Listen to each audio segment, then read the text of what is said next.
Seigneur, ta parole est grande, elle demeure à jamais.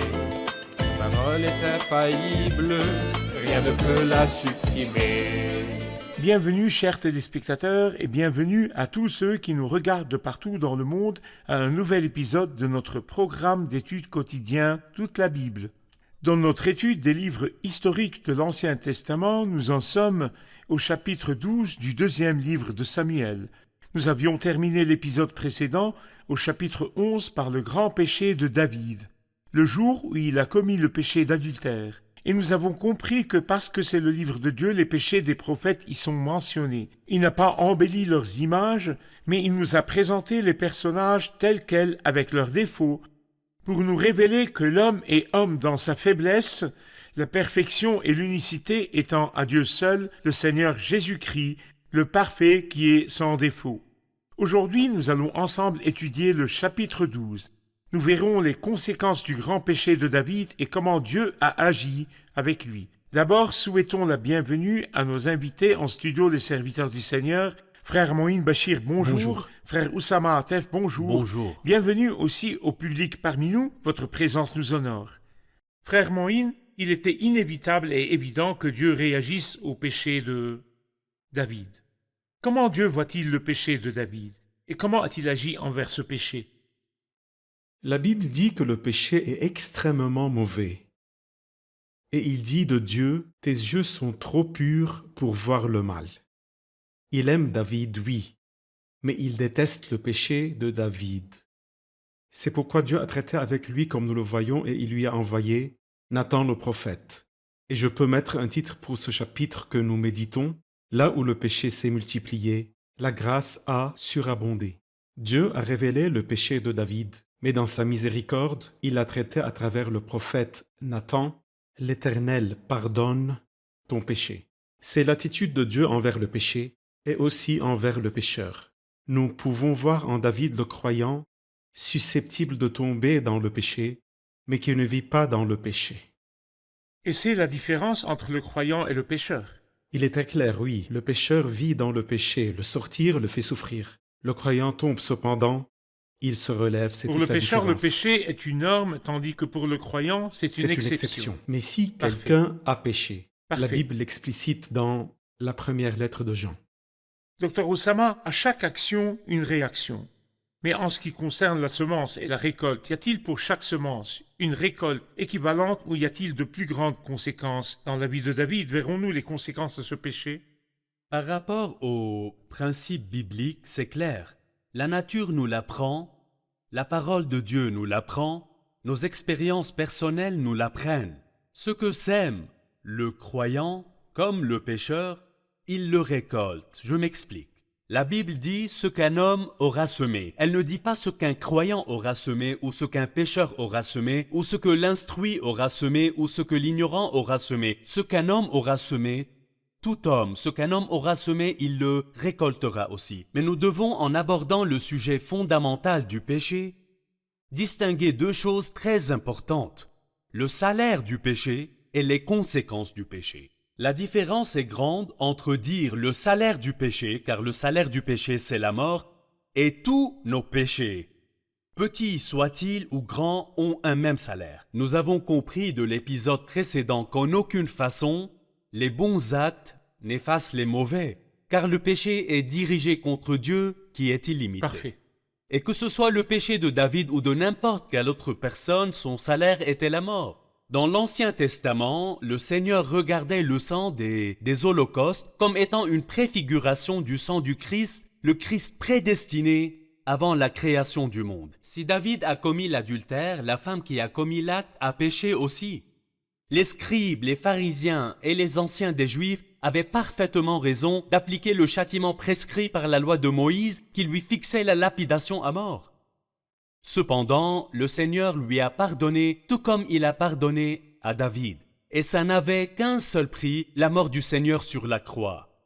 Ça, c'est par rapport au salaire du péché. Quant à la récolte du péché, David, bien qu'il ait été pardonné de son péché, d'un pardon direct, ni pour un bon acte, ni pour autre chose, Nathan lui a dit « L'Éternel pardonne ton péché. L'Éternel pardonne ton péché, tu ne mourras pas. » Mais qu'en est-il de la récolte? Nous verrons plus tard qu'elle sera amère. Nous voyons Amnon commettre le même péché que David avec Bathsheba. Il a commis l'adultère avec Tamar. Et nous voyons Absalom commettre avec Amnon le même péché que David avec Uri. Le meurtre. Donc nous voyons l'adultère, le meurtre et l'épée qui ne quittent pas la maison de David, car ce qu'un homme aura semé, Donc il le il y a un récoltera principe aussi. clair et constant qui s'applique à tout homme, qu'il soit croyant ou pas. Sûrement. Ce qu'un homme aura semé, il Il le récoltera récoltera aussi. Et l'on ceci n'est pas moissonne. le salaire du Et péché, l'on mais les moissonne toujours conséquences du plus que péché. ce qu'on a semé. Permettez-moi de lire quelques passages du chapitre 12, puis nous prendrons une pause et une question du public. L'Éternel envoya Nathan vers David, il vint donc le trouver et lui dit, « Il y avait dans une ville 2 hommes, l'un riche et l'autre pauvre. Le riche avait des brebis et des bœufs en très grand nombre. Le pauvre n'avait rien du tout, sauf une petite brebis qu'il avait achetée. Il la nourrissait et elle grandissait chez lui avec ses enfants. Elle mangeait de son pain, buvait dans sa coupe et dormait contre lui. Il la considérait comme sa fille.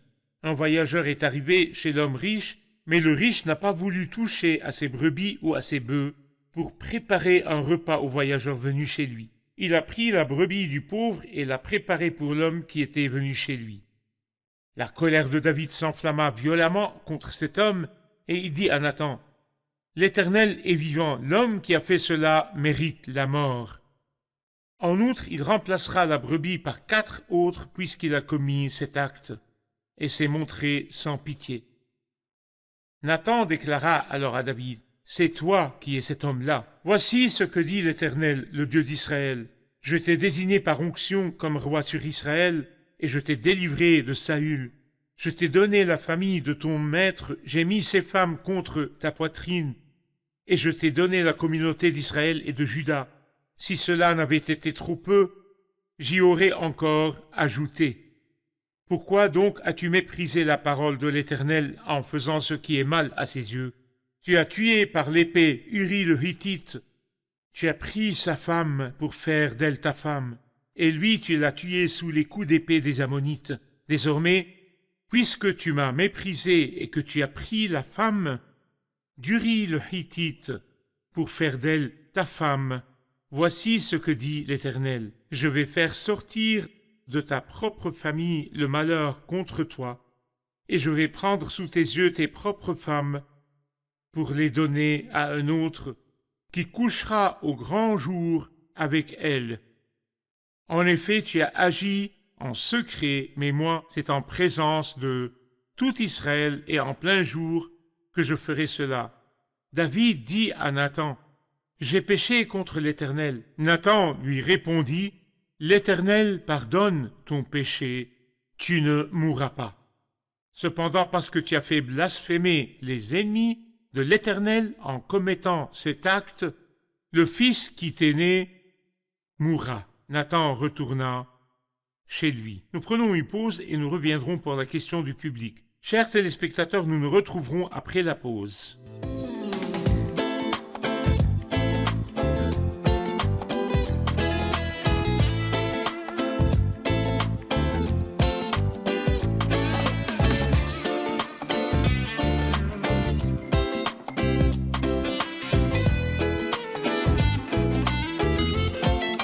Et nous revoilà, chers téléspectateurs, sans plus tarder, prenons la question du public. Alors, qui a une question? Allez-y. Au chapitre 17 du livre du Deutéronome, le Seigneur prescrit au roi qui régnerait sur son peuple qu'il n'ait pas un grand nombre de chevaux, qu'il n'ait pas un grand nombre de femmes. Mais ici, au verset 8, nous voyons le Seigneur lui dire « Je t'ai donné la famille de ton maître, j'ai mis ses femmes contre ta poitrine. » Comment Dieu a-t-il pu dire « Je t'ai donné les femmes de ton maître » et comment de ne pas avoir un grand nombre de femmes? Bonne question qui requiert une réponse.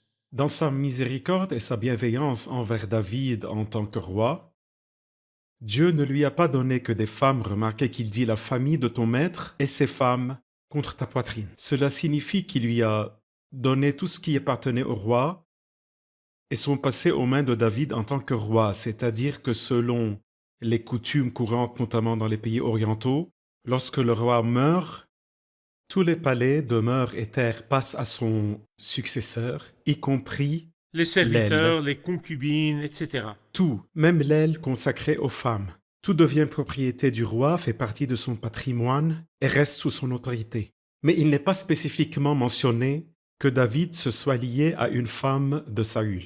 La Bible ne le mentionne pas et je pense que cela n'a pas eu lieu. Ce n'est pas plus qu'une déclaration de l'autorité de David sur tout ce qui appartenait à Saül en tant que roi. C'était donc le signe de la fin du règne d'un roi à l'arrivée de son successeur, à qui l'on transférait tout ce qui était Toutes à les son propriétés, prédécesseur. y compris... Maison, propriété, serviteurs, concubines, servantes. Ça ne veut pas dire qu'il a épousé toutes ces Pas femmes. du tout, il n'y a aucune mention, ni aucun nom d'une épouse de Saül devenue femme de David. Frère Oussama, Nathan n'a pas commencé directement à blâmer David. Il lui a d'abord raconté soigneusement une histoire, a obtenu un verdict neutre. Oui. Et à la fin, la lui a appliqué. Que pensez-vous de cette astuce parabolique? Jusqu'à l'entrée de Nathan chez David, David cachait ses péchés. La parole de Dieu dit « Celui qui cache ses transgressions ne réussira pas ». Et le Seigneur a voulu, parce qu'il aimait David, le révéler à lui-même, à ses propres yeux, et qu'il soit son propre juge. Et à peine David a-t-il entendu l'histoire, on peut clairement voir qu'une sorte de projection psychologique s'est produite. Comme quoi? Vous comprenez, ce qu'on appelle projection psychologique est d'abord et par définition une ruse inconsciente de défense du moi. Elle consiste à attribuer ses propres échecs, ses défauts et ses erreurs aux autres. Le résultat est donc d'un côté une auto-justification et de l'autre éloigner les soupçons de soi-même. Et puisqu'ici David ne veut pas avouer ses fautes, car l'aveu lui causerait une douleur intense et un sentiment de culpabilité extraordinaire, il a projeté en conséquent tous ses défauts en lui sur cet homme riche qui a refusé de se servir de son propre troupeau. Ainsi, le Seigneur a mis David face à lui-même par la parole que lui a dite le prophète Nathan, « C'est toi qui es cet homme-là ». Le Seigneur sait dans sa sagesse comment nous faire non seulement confesser et reconnaître nos péchés, mais aussi les abandonner. Mais on aura compassion de celui qui les reconnaît et les abandonne. Dieu a voulu la miséricorde à David, et la preuve, c'est encore ces paroles du Seigneur. L'Éternel pardonne ton péché, tu ne mourras pas. Le Seigneur ne voulait pas exposer David pour l'exposer ou le culpabiliser pour le juger, mais il voulait lui soutirer une confession et l'amener au repentir, tout comme le Seigneur fait avec nous tous. Il n'a qu'un seul désir pour toute personne éloignée de lui, l'attirer par sa grâce vers la repentance. Frère Moïse, nous avons tous, comme nous l'avons entendu, cette fâcheuse habitude de juger sévèrement les autres. Mais quand les positions s'inversent, qu'on se retrouve dans le camp opposé, on éprouve de la compassion pour nous-mêmes, on se donne des excuses. À travers cet incident, David a prononcé une sentence de mort immédiate à l'encontre de cet homme. Aussi, dites-nous, de manière générale dans nos relations, comment pouvons-nous parvenir à nous mettre à la place des autres afin d'obtenir un point de vue équitable? Le jugement prononcé ici par David, tout d'abord David a jugé cet homme conformément à la loi.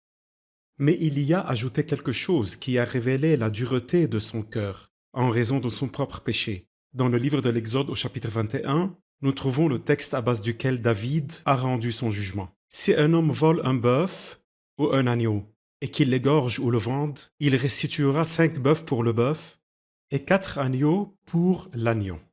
Les 4 de la réparation. Mais il a ajouté la mort. La loi n'a pas dit qu'il meure. Pourquoi? Un péché pèse lourdement sur la conscience de David. Malheureusement, cela arrive souvent dans nos églises. Nous pouvons pointer du doigt, et si cela arrive avec quelqu'un, savoir qu'il est dans l'erreur, pas le frère. Il peut donc montrer les erreurs des autres et donner des conseils aux autres sans jamais oublier que son oreille est plus proche de sa bouche. Notre Seigneur a donné le célèbre exemple. Pourquoi vois-tu la paille qui est dans l'œil de ton frère et ne remarques-tu pas la poutre qui est dans ton œil? Hypocrite, enlève d'abord la poutre de ton œil, et alors tu verras clair pour retirer la paille de ton frère. Ne jugez pas afin de ne pas être jugé. Nous prenons encore une petite pause, puis nous reviendrons vers vous. Chers téléspectateurs, nous nous retrouverons après la pause et je vous encourage à préparer vos questions et nous les envoyer sur les coordonnées qui apparaîtront sur votre écran. Je vous retrouve après la pause. Restez branchés.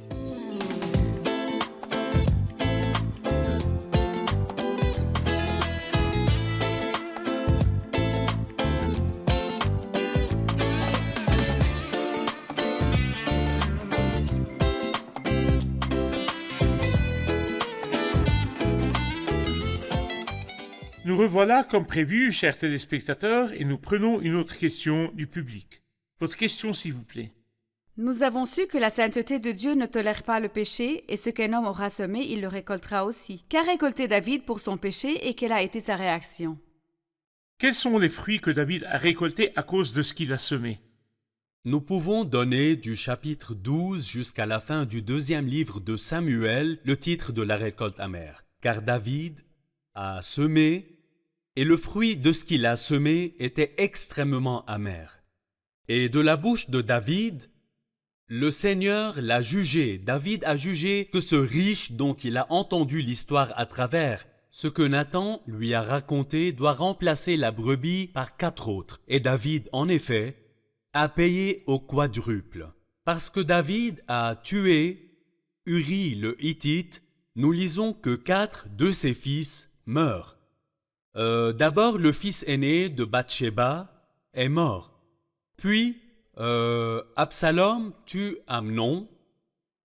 Après cela, c'est au tour d'Absalom d'être tué en complotant. Et en dernier, la 4e brebis, Adonia, meurt lui aussi. Effectivement, la récolte était amère. En outre, du point de vue de la terrasse où David marchait, et de là, il a regardé et il a désiré ce qui ne lui appartenait pas et ne lui était pas permis, au même endroit, selon les conseils d'Achitophel, Absalom a commis l'adultère avec 10 des concubines de son père, comme nous le verrons plus tard. Si donc David a semé des péchés de meurtre et d'adultère, il a récolté aussi, au cœur de sa propre maison, meurtre et adultère. Nous sommes toujours dans les récoltes, frère Moïne, et comme nous l'avons vu, la première mésaventure de la série des récoltes, c'était l'enfant, le fils de Bathsheba. Quand l'enfant fut gravement malade, David a commencé à prier, à déprimer et à jeûner. Mais quand l'enfant est mort, il s'est levé et s'est lavé. Ici, on se demande comment son attitude a-t-elle changé. Lorsque l'enfant était malade, il était déprimé. Quand l'enfant est mort, il s'est levé, s'est lavé et s'est parfumé. Pourquoi cette inversion? Tout d'abord, il s'est humilié, il a prié le Seigneur, il a demandé sa miséricorde pour que l'enfant guérisse et vive. Mais quand l'enfant est mort, David a compris qu'il n'y avait plus possibilité de retour et il s'est soumis à la volonté du Seigneur. Mais contrairement à ce que les serviteurs ont imaginé, ils pensaient que quand ils lui diront que l'enfant est mort, il mourra, car quand il était malade, il était déprimé. Mais David a compris que l'enfant est allé au ciel. Il leur a dit « Tout est fini. Il ne se relèvera plus. Il ne reviendra pas vers moi, c'est moi qui irai le retrouver. » Le retrouver où, David? Il se trouve au ciel.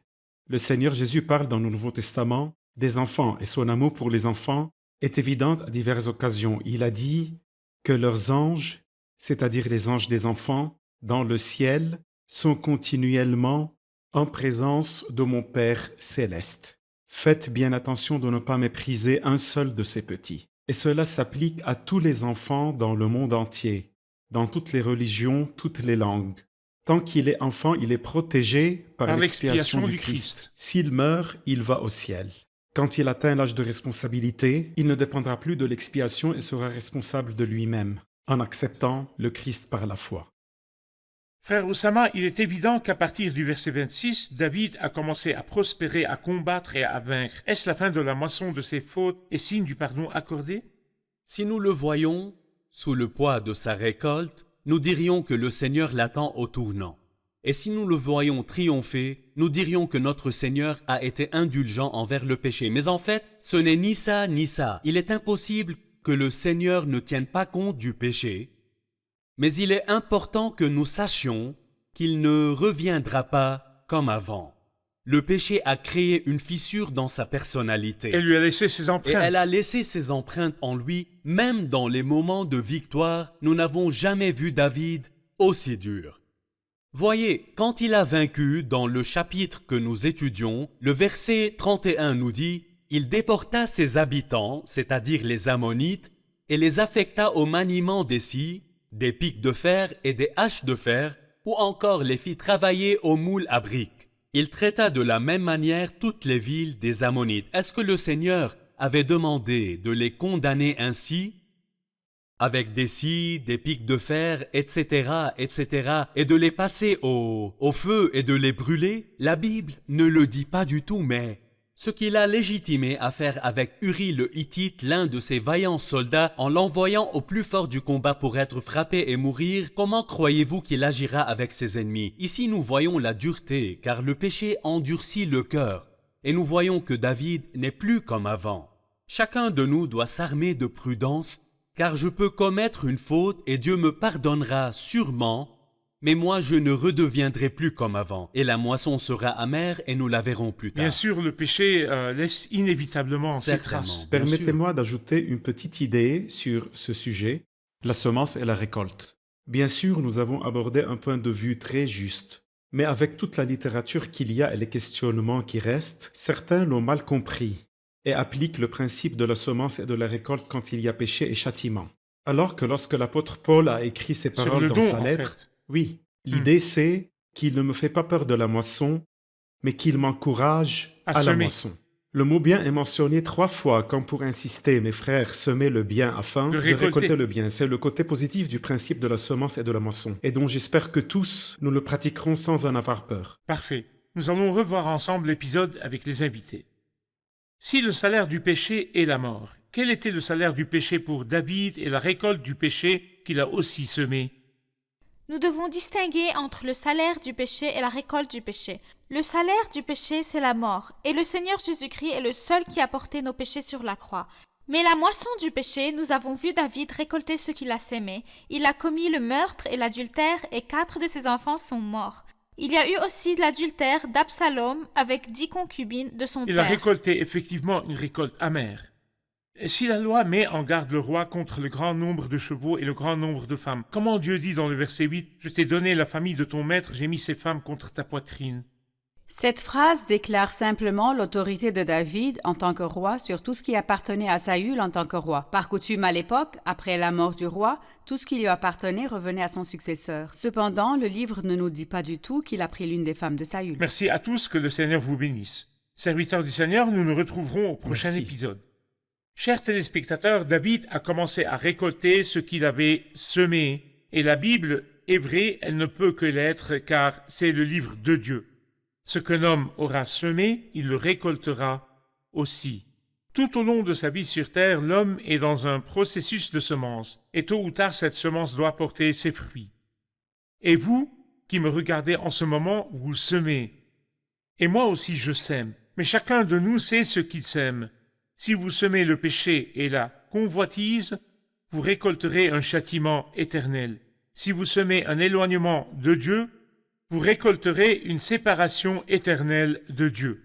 Si vous semez le repentir et le retour à Dieu, vous récolterez une grande proximité. Écoutez le Rédempteur alors qu'il appelle « Venez à moi, vous tous qui êtes fatigués, et courbés sous un fardeau, et je vous donnerai du repos. » Si vous sentez le poids des péchés sur votre conscience et que ce que vous avez semé est trop lourd, tournez-vous vers Dieu. Peut-être que la récolte vous parviendra, mais la punition du péché vous sera retirée, car le sang de Jésus-Christ purifie de tout péché. Je vous invite à venir au Rédempteur, à vous réfugier dans le sacrifice de Christ, à recevoir un pardon éternel et à vous libérer du châtiment du péché. Dieu vous aidera si vous avez commencé à récolter les fruits de ce que vous avez semé en ce temps-ci, mais je vous encourage à vous repentir et à retourner à Dieu. Je vous retrouve dans le prochain épisode. Que le Seigneur soit avec vous.